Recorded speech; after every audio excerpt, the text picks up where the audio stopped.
sense of foreboding hangs over Goma.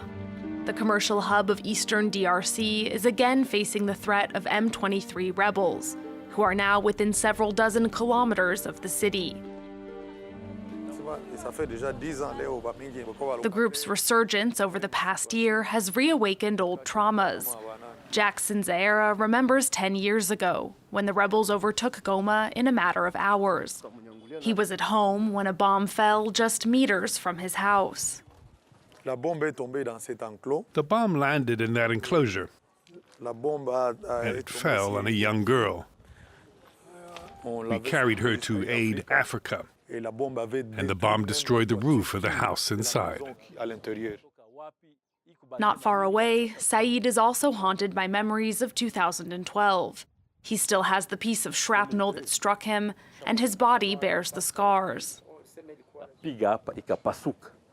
Look at this hole. This is where the bomb fell. This is the debris that hurt me. My arm, my leg, my whole body. I have terrible pain. Some days I can't even walk.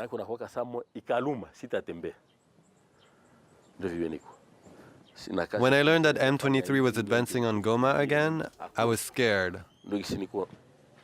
After years of dormancy, the M23 movement picked up their arms in late 2021, accusing Congolese authorities of failing to honor a commitment to integrate its fighters into the army. Since launching an offensive in March, they've taken over a large part of Rutshuru territory and even managed to occupy some parts of Nyiragongo, bringing them even further south toward Goma. The new offensive was a blow to this designer. When she learned the rebels were back within some 20 kilometers of her home, she decided to flee. I've been sleeping poorly knowing M23 is so close to Goma. 10 years ago, bombs fell on my house, and I am scared it will be shelled again, or that one of my children will be shot. When they advanced on Kibumba, I left to stay with my parents on the outskirts of the city. For residents of Goma, the resurgence of M23 hasn't exactly come as a surprise. This researcher explains that both the Congolese army and the 16,000 UN peacekeepers deployed across the country underestimated the rebels.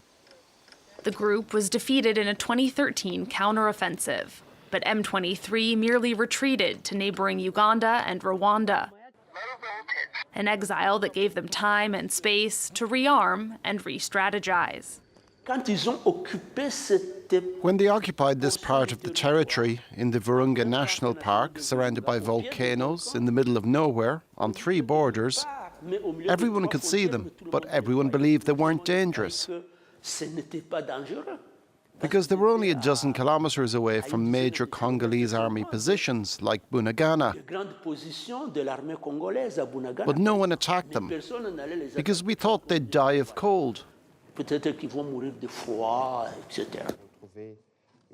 Congolese authorities accuse Rwanda of supporting the rebels, allegations backed up by the United Nations, the US, and France. Kigali denies it and has made its own accusations against Kinshasa, accusing DRC of backing another rebel group whose members participated in the 1994 Rwandan genocide, allegations the Congolese army denies.